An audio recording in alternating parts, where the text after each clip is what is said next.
Hello students, કેમ છો બધા? એકદમ મજામાં હશો. તો સૌથી પહેલાં તો આપણે તમને ટેસ્ટ આપ્યો છે, તો ટેસ્ટની અંદર ઇકોનોમિક્સની ડેફિનેશન્સ ને બધું હતું, જેમાંથી આપણે કાલે રિવિઝન પણ કરેલું. તો આજે આપણે એનો જે ક્વેશ્ચન્સ છે એની અંદર કઈ કઈ ઇમ્પોર્ટન્ટ વસ્તુ છે તો તમે જોઈ લીધું હશે, તમને આઈડિયા હશે. એટલે આજનો વિડીયો જસ્ટ તમારો પહેલો બીજો ક્વેશ્ચન છે, આપણું જે ઇન્ટ્રોડક્શનથી ચાલુ કરવાનું રહી ગયું હતું એનું આપણે રિવિઝન કરીશું. ઓર એ વિડીયો તમારે એકવાર જોઈ લેશો એટલે તમને અંદર આઈડિયા આવશે એનું પ્રોપર ગુજરાતી, કે એ લોકોએ જે ડેફિનેશન્સ આપી એ તો આપણને જોઈને ખબર પડી જશે પણ લોકો કહેવા શું માંગે છે, એ લોકોનો મિનિંગ શું છે. જેમ કે આર્થર માર્શલ કહે છે કે સાયન્સ, તો એ એડમ સ્મિથ કહે છે કે વેલ્થ ઓફ નેશન્સ, તો એ શું છે? સંપત્તિનું શાસ્ત્ર એટલે શું કહેવા માંગે છે, એનો અર્થ શું થાય છે, આ બધી વસ્તુ આજે આપણા વિડીયોમાં જોઈશું. તો ડેફિનેશન્સ ઓફ ઇકોનોમિક્સ ચાલુ કરીશું આપણે. Critically discuss definition of economics given by Adam Smith. એટલે કે એડમ સ્મિથે આપેલી અર્થશાસ્ત્રની વ્યાખ્યાઓ જોઈએ.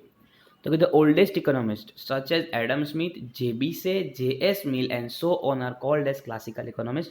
એટલે કે કયા કયા ઇકોનોમિસ્ટ આપણે ક્લાસિકલ ઇકોનોમિસ્ટ કહીશું? તો કે Adam Smith, J B Say, J S mill, because એ સૌથી ઓલ્ડેસ્ટ છે. This classical economist define economics as a science of wealth. એટલે કે સાયન્સ ઓફ વેલ્થ, વિજ્ઞાન, વિશિષ્ટ જ્ઞાન છે એનું સંપત્તિનું એકદમ અલગ રીતે આપણે ભણીએ ને સંપત્તિ વિશે એક અલગ પ્રકારનું નોલેજ લઈએ, તો એ જે અલગ પ્રકારનું સંપત્તિ વિશે નોલેજ લેવાનું છે એને શું કહેવાય? ઇકોનોમિક્સ. કોના મતે? તો કે એડમ સ્મિથના મતે, ક્લાસિકલ ઇકોનોમિસ્ટના મતે. Okay. Adam Smith publishes a book a wealth of nations in 1776. 11મા ધોરણના પહેલા ચેપ્ટરની અંદર પણ આપણે આ જ ભણ્યા હતા કે 1776ની અંદર વેલ્થ ઓફ નેશન્સ નામની, સંપત્તિનું શાસ્ત્ર નામની એક બુક, રાષ્ટ્રોની સંપત્તિ નામની એક બુક એડમ સ્મિથે બહાર પાડી હતી. In this book he defined economics as an inquiry into the nature and causes of the wealth of nation. રાષ્ટ્રની સંપત્તિના લક્ષણો એટલે કે કેવું છે એનું નેચર અને વધવા ઘટવાના કારણો, એ બધું એને ચર્ચા કરી હતી. પછી એડમ સ્મિથ પછી કોણ આવે છે? જેબી સે, કે the main aim of political economy is to show the ways in which wealth is produced, distributed and consumed. એટલે કે એક પોલિટિકલ ઇકોનોમી, કે જે અર્થશાસ્ત્ર, અર્થતંત્ર, આપણે દેશનું જે અર્થતંત્ર તરીકે ઓળખવામાં આવે છે, તો એ કે દેશનું જે પોલિટિકલ અર્થતંત્ર છે એ શું હોવું જોઈએ? તો કે એ શું કરે છે? તો કે દેશની સંપત્તિ, દેશની વેલ્થ હાઉ કેવી રીતે પ્રોડ્યુસ થાય છે, કે કેવી રીતે બને છે, દેશની સંપત્તિ કેવી રીતે વધી રહી છે, કેવી રીતે વેચાઈ રહી છે અને કેવી રીતે વપરાઈ રહી છે દેશના લોકો દ્વારા. તો એ બધી વસ્તુ જે છે એ જે બી છે શું કીધું છે? પોલિટિકલ ઇકોનોમીમાં જોવી જોઈએ. અને લાસ્ટ જે સ્મિથ, તો કે economics is a concern with the nature of wealth and loss of its production and distribution. Economics શું છે? તો કે economics is a concern with the nature of wealth, એટલે કે સંપત્તિના લક્ષણો કેવા છે, સંપત્તિ કેવી રીતે વધઘટ થાય છે, સંપત્તિના લોસ શું કહે છે, કે loss of it production and distribution, એના પર ડિપેન્ડ કરે છે. રાઈટ. પછી છે ક્રિટિસિઝમ્સ. અબોવ ડેફિનેશન્સ, એટલે કે ક્રિટિસિઝમ એટલે શું તમને ખબર હશે? પહેલાં ક્રિટિસિઝમ એટલે છે ને જે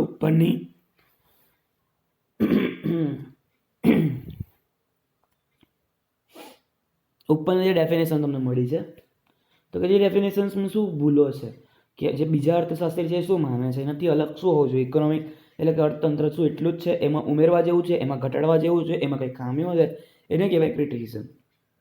એટલે એ અર્થશાસ્ત્રીઓ છે, એમને એના વિશે ભણીને થોડીક ચાલી ચર્ચા કરી, બેટર છે, બેસ્ટ. પણ એમાં બી થોડા ઘણા ભૂલો હશે, મિસ્ટેક્સ, કે બે કોન્ટ્રાડિક્ટ કરતા હશે. જેમ કે ક્રિકેટ આપણે જોઈએ તો ક્રિકેટની અંદર એક પ્લેયરને એવું લાગે કે મારે સિક્સો મારવી જોઈએ, એક પ્લેયરને એવું લાગે કે મારે કટ કરવી જોઈએ. તો શું છે આ બધું? તો કે આ શું છે ખબર તમને? કે આ બધામાંથી થશે શું? તો કે બંનેને વિચારો ભેગા નહીં થાય. તો બંને ક્રિકેટર નથી એવું નથી ને, બંને ક્રિકેટર શું છે, પણ પેલો એની રીતે સાચું છે, પેલો એની રીતે સાચો છે. હવે પેલો એવું આનામાં કંઈ ખામી કાઢશે, પેલો પેલામાં કંઈ ખામી કાઢશે. રાઈટ. તો એ જે ખામીઓ કાઢવાની પ્રોસેસ છે એને કહેવાય ક્રિટિસિઝમ્સ. તો above definitions are not correct definitions. In these definitions, attention was exclusively paid to wealth. Attention એટલે મહત્વ કોણે આપ્યું છે? ખાલી વેલ્થ, સંપત્તિને આપ્યું છે. Is if wealth is everything, but વેલ્થથી કોઈ મતલબ નથી. No attention was paid to man for whom wealth is really meant. એટલે કે એકલા સંપત્તિને મહત્વ આપ્યું છે, બટ સંપત્તિ કોને કામ લાગે છે? માણસને કામ લાગે છે, માનવ કલ્યાણ. આલ્ફ્રેડ માર્શલ જોયું છે ને, માનવ કલ્યાણની વાતો કરે છે, માણસનું આપણે કલ્યાણ થવું છે, માણસનો ઉપર આવવું છે. એ તો આમાં વાત કરી નથી, તો પછી એ ગણવાનું નહીં. નો attention was paid to man for whom which really wealth meant. By giving main importance to wealth than man, these definitions became materialistic in nature. એટલે કે વધારે પડતી વેલ્થને આપીને આપણે સંપત્તિને મહત્વ આપ્યું ને એટલે મટીરિયલિસ્ટિક નહીં, એટલે લોકો અમુક વાર બહુ મોંઘી મોંઘી વસ્તુમાં જ જીવતા, મારે તો આ મોંઘું, મારે આ લીધું તે લીધું, એટલે મટીરિયલિસ્ટિક નેચર કહેવાય. તો આ ડેફિનેશન્સમાં પણ એવું થઈ જાય કે ભાઈ એકલી સંપત્તિની જ વાત શું કરે છો. ઇકોનોમિક્સ એકલી સંપત્તિની વાત નથી, ઇકોનોમિક્સ નથી બહુ મોટું છે. So writers like Carlyle and Ruskin, બરાબર, called economics as worship of man, ભગવાનની આપણે કેવું પૂજા કરીએ એ રીતે એક માનવની પણ પૂજા કરવાની છે. Or the god of wealth and dark dismissal science, આ તમે કાલે ભણેલા, બરાબર, કે એ વસ્તુ છે. તો consider economics as a science which taught selfishness and love for money, એટલે એક માણસની વાત કરવાની છે, બરાબર છે, કે પૈસા માટે જ આખું ઇકોનોમિક્સ બનેલું છે, જસ્ટ એનું જ સ્ટડી કરવું ને એવું કાર્લી અને રસ્કિન પણ નહીં માનતા. એક માણસને કેવી રીતે ખુશી આપે છે એક ઇકોનોમિક્સ પ્રવૃત્તિઓ, આથી પ્રવૃત્તિથી માણસ કેવી રીતે આગળ આવી રહ્યો છે, માનવનું કલ્યાણ શું થઈ રહ્યું છે એની ચર્ચા કરવાની હોય. એકલા વેલ્થની ચર્ચા કરવાથી કોઈ મતલબ નથી. The assumption that man is selfish and thinks of increasing his own wealth only is wrong. એટલે અંદર એવું કીધું છે માણસ ખાલી વેલ્થની પાછળ પડ્યો રહે છે, માણસ ખાલી આ કરે છે, માણસ ખાલી તે કરે છે. મીન રિયાલિટીમાં શું માણસ એક જ કામ કરે છે એની વેલ્થ વધારવાનું, ઓર સેલ્ફિશ છે. સેલ્ફિશ ના પણ હોઈ શકે ને, ઘણા બધા સારા માણસો નહીં હોતા જે સેલ્ફિશ ના પણ હોય, તો એ પણ ગણવાનું છે આપણે. પછી છે explain the definition of economics given by Alfred Marshall. તો હવે આ કોણ હતા? ઓલ્ડેસ્ટ ઇકોનોમિક્સ પતી ગયા, એ લોકોએ ડેફિનેશન આપી, એના ક્રિટિઝન પણ થઈ ગયા. એ લોકોના મતે અર્થશાસ્ત્ર શું છે એ પણ આવી ગયું, અને એમના જે અર્થશાસ્ત્રમાં ભૂલો શું છે એ પણ આવી ગઈ. અને એ ભૂલો કઈ રીતે મળે? આજે નવા નવા જેમ કે આલ્ફ્રેડ માર્શલ, એના પછી રોબિન્સ છે, આપણે ભણી ગયા છે, તમને ખ્યાલ હશે કે રોબિન્સની ડેફિનેશન આપણે ભણી ગયા છે અનલિમિટેડ વોન્ટ્સવાળી. તો જે નવા અર્થશાસ્ત્રીઓ આવે ને, એ નવા અર્થશાસ્ત્રીઓ આવે ને નવું જે સ્ટડી આપે છે, તો જે જૂના લોકો રોંગ હતા, ક્યાં કઈ જગ્યાએ રોંગ હતા, એ બધું આપણને ખબર પડી જાય. અને જે એ જ જરૂરી છે, બિકોઝ ઇનોવેશન આવું ખૂબ જરૂરી છે. ઇનોવેશન, નવતર પ્રયાસ, આપણે ગુજરાતીમાં પ્રોપર ગુજરાતી કરીએ તો explain the definition of economics given by Alfred Marshall. તો કે આલ્ફ્રેડ માર્શલે આપેલી અર્થશાસ્ત્રની વ્યાખ્યા શું છે? Alfred Marshall shifted the emphasis of economics from wealth to man, એટલે કે સંપત્તિથી સીધું માનવ કલ્યાણની તરફ આલ્ફ્રેડ માર્શલ વ્યાખ્યા લઈ ગયા. He argues is that wealth is the only mean and welfare is the end. એવું કહે છે કે સંપત્તિ તો ખાલી સાધન છે, એન્ડ એટલે મીન એટલે સાધન, એટલે કે સંપત્તિ તો એક સાધન છે. માણસનો જે લાસ્ટ ગોલ છે એકલો વેલ્થ નથી, માણસનો લાસ્ટ ગોલ છે કલ્યાણ, શાંતિ, મગજની શાંતિ, શરીરની શાંતિ, ખુશ રહેવું, સંપત્તિના લીધે જરૂરિયાતો પૂરી કરવી, એ વેલફેર છે એનું લાસ્ટ જરૂરિયાતો. Okay. Marshall and his supporters such as A C Pigou and Edwin Cannan, એટલે કે માર્શલ છે એને સપોર્ટ આપ્યો, કે એમની જે ડેફિનેશન આપેલી છે માર્શલની, એને મોટા મોટા અર્થશાસ્ત્રીઓએ સપોર્ટ કર્યો. એમાંથી એક આપણો ઇન્ડિયન બી છે કે એસી પિગુ એન્ડ એડવિન કેનન, કે જે નિયો ક્લાસિકલ ઇકોનોમિસ્ટ, પેલા લોકો ક્લાસિકલ ઇકોનોમિસ્ટ હતા, આ લોકોને નિયો ક્લાસિકલ ઇકોનોમિસ્ટ કહેવામાં આવે છે. તો હવે એ લોકોની ડેફિનેશન શું છે કે according to Marshall, economics is a study of man's action in the ordinary business of life. It inquires how he gets his income and how he uses it. Thus, it is on one side a study of wealth and the other and more important side a part of the study of man. એટલે કે એવું કહે છે કે માર્શલનું economics શું છે? તો કે બિઝનેસ લાઈફ, એટલે કે સંપત્તિનું જે વસ્તુ છે એ તો જોવાની જ છે, બરાબર. એવું નથી કહેતો એ કે ભાઈ એડમ સ્મિથ છે કે એ લોકોએ આપેલું અર્થશાસ્ત્ર ખોટું છે, બિકોઝ એડમ સ્મિથ અર્થશાસ્ત્રના પિતા તરીકે ઓળખાય છે, ફાધર ઓફ ઇકોનોમિક્સ, એટલે કે એમને આપેલી વ્યાખ્યાઓ ખોટી નથી. બટ જસ્ટ એકલું વેલ્થ પર જ પડ્યા રહે છે માણસો, એ રોંગ છે. એટલે કે એની વાત કરે છે. બટ ઇમ્પોર્ટન્ટ સાઇડ તો છે જ, વેલ્થ ઇમ્પોર્ટન્ટ સાઇડ તો છે જ, બટ એક બીજી ઇમ્પોર્ટન્ટ સાઇડ જે ભૂલી ગયા છે, મેનનું વેલફેર, સ્ટડી ઓફ મેન, એ પણ માર્શલ ઇન્ક્લુડ કરે છે. According to Edwin Cannon, economics is a study of the causes of material welfare. એટલે કે માણસનું જે મટીરિયલ વેલફેર છે એના કારણો. મટીરિયલ વેલફેર એટલે કે શું? માણસનું સંપત્તિનું જે કલ્યાણ થાય સંપત્તિ દ્વારા, એની વાત કરે છે. According to A.C. Pigou, economics deals with a part of social welfare that can be brought directly or indirectly. Into relation with the measuring road of money. Road એટલે લોખંડનો પેલો કહેવાય ને કે બહુ મોટો પાયો કહેવાય મનીનો. એવું કહે છે કે સોશિયલ વેલફેર એટલે કે સામાજિક કલ્યાણ થાય. બટ એ સામાજિક કલ્યાણ કેવી રીતે આવે? ડાયરેક્ટલી ઓર ઇનડાયરેક્ટલી ઇકોનોમી એટલે કે પૈસા દ્વારા એ સામાજિક કલ્યાણ મેળવે અને એ સમાજમાં ખુશ રહે, એ ઇકોનોમિક્સ છે. ઇકોનોમિક્સ આની જોડે કનેક્ટ રાખે છે. ફીચર્સ, લક્ષણો કે માણસોને ડેફિનેશન આપી પણ એ રિયલમાં કહેવા શું માંગે છે, પ્રોપરલી કઈ કઈ વસ્તુ ઇન્ક્લુડ કરે છે, એ ફીચર્સ આપેલા છે.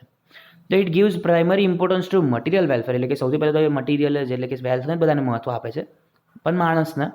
And secondary importance of wealth એટલે કે પહેલાં તો માનવ કલ્યાણની વાત કરે છે અને પછી વેલ્થની વાત કરે છે, જ્યારે એડમ સ્મિથ પહેલાં વેલ્થ અને છેલ્લા બી વેલ્થ એટલે વેલ્થની વાત કરતા, જ્યારે માર્શલ પહેલાં તો માણસના કલ્યાણ અને પછી વેલ્થની વાત કરે છે.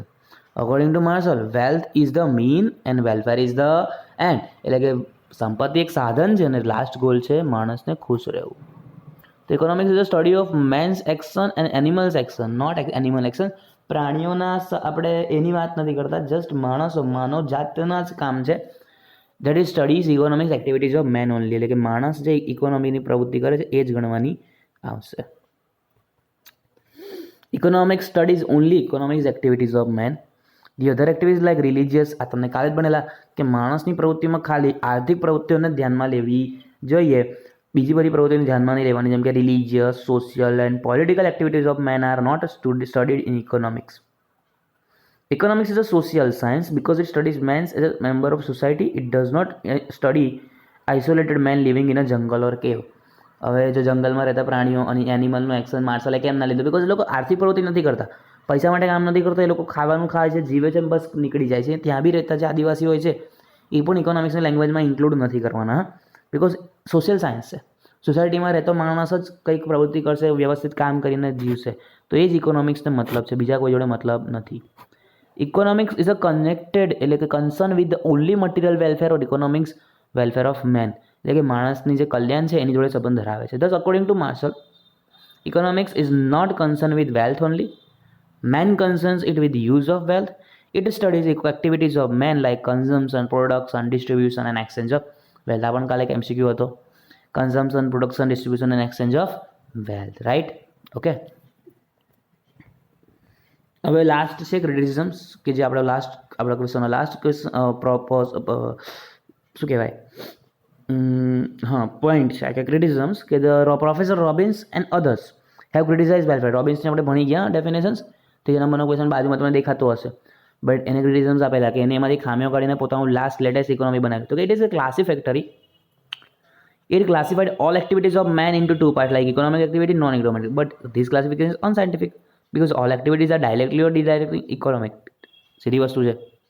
એ નોન ઇકોનોમિક એક્ટિવિટી એટલે એવું કે મેં મારા ભાઈબંધના છોકરાને ભણાવ્યો તો પૈસા નહીં લેતો તો નોન ઇકોનોમિક એક્ટિવિટી. બટ એવું નથી હોતું, એ ડાયરેક્ટલી નહીં બટ ઇનડાયરેક્ટલી ઇકોનોમિક એક્ટિવિટી. કેવી રીતે? તો કે ભાઈબંધ એના પર વિશ્વાસ વધારે મૂકશે ને ભાઈબંધ પાસેથી એને જ્યારે કામ કરાવવું હશે તો એ પણ કામ કાઢી આપશે. આપણે આવું જ વિચારે છે ને? હા, એટલે કે ડાયરેક્ટલી ઓર ઇનડાયરેક્ટલી શું થઈ ગયું? એ ઇકોનોમિક એક્ટિવિટી છે, બરાબર? It is concern with only material welfare, so it is restrict the scope of economic to material welfare only. એટલે એકલા મટીરિયલ માણસને સંપત્તિ મળશે તો જ ખુશ રહેશે એવું હોતું નથી. મટીરિયલ વેલફેર એટલે એવું હોય કે માણસને સંપત્તિ મળે ને તો જ ખુશ રહે. નોન મટીરિયલ સર્વિસ તો ભૂલ એવું ના હોય. આપણને અમુક વાર આપણા ઘરમાં કશું થાય, કશું પોઝિશન આવે કે કોઈ વસ્તુ થાય તો આપણે ખુશ નહીં થતા, તો એ તો ઇગ્નોર કરે છે, બરાબર? ઇકોનોમિક્સની જોડે બી સંબંધ છે. This definition ignores non material services which also give economic welfare. અને અમુક વસ્તુ કે જે વેલફેર સંપત્તિ નહીં આપતું એ પણ ઇકોનોમિકને સપોર્ટ કરે છે, તો આમાં ગણાય નથી. પછી it ignores the basic problem of scarcity. અછતનો જે સૌથી મોટો ઉભો છે કે માણસ જિંદગીમાં અછત હોય છે અને એના લીધે પ્રોબ્લેમ થાય છે, એ માર્શલે અંદર ઇન્ક્લુડ કરી નથી. સ્કેર્સિટી કે બહુ બધી ઈચ્છાઓ છે બટ એ પૂરી કરવા માટે સાધનો નથી. તે the distinction made in his definition between ordinary business of life and extraordinary life is not clear. અને એ જે કહે છે કે ભાઈ આ નોર્મલ લાઈફ છે ને આ અનનોર્મલ એટલે કે એક્સ્ટ્રાઓર્ડિનરી લાઈફ છે, બરાબર? એ આપણે ગણવાઈ નથી. તો હવે તમે ડિફાઇન કરો ને, તમે ડેફિનેશન આપી છે માર્શલે કે ભાઈ આને એક્સ્ટ્રાઓર્ડિનરી લાઈફ જે ઇન્ક્લુડ નથી, તો પછી એક્ઝામ્પલ આપો કે કઈ કઈ વસ્તુ છે. It is misleading. It state that welfare is rises with every increase in wealth, but it is not correct. જેમ કે કોઈ માણસ, જેમ કે ફોર ઇન્સ્ટન્સ ઇન્જોઇન્ટ wine is wealth but it does not raise welfare. એટલે કે વાઇન સંપત્તિ છે, બહુ જ મોંઘી આવે, જ્યારે એકદમ જૂની વાઇન આવે તો એ બહુ મોંઘી આવે, બટ શું એ તમને વેલફેર એટલે કલ્યાણ આપે, માણસ ખુશ રહે, માણસની સારી ટેવ છે? ના. એટલે કે મિસલીડિંગ છે, બરાબર? આવું ના હોવું જોઈએ. And on the other end many other things like love and affection raise welfare but they are not regarded as wealth. તમે લવથી બી ખુશ થાઓ, તમે મમ્મી પપ્પાના પ્રેમથી ખુશ થાઓ, માણસોના પ્રેમથી ખુશ થાઓ, અફેક્શન લોકોથી આકર્ષાઓ, તો બધું ખુશી આપે છે, બટ એની વેલ્થ જોડે કોઈ લેવા દેવા નથી. એટલે આ બધા પ્રોબ્લેમ છે. તો એક ડેફિનેશન્સ અહીંયા પૂરી થાય છે. રોબિન્સ આપણે ભણી ગયા છે. કંઈ પણ ડિફિકલ્ટી હોય તો લેક્ચરમાં જોઈ લઈશું. Okay, good day.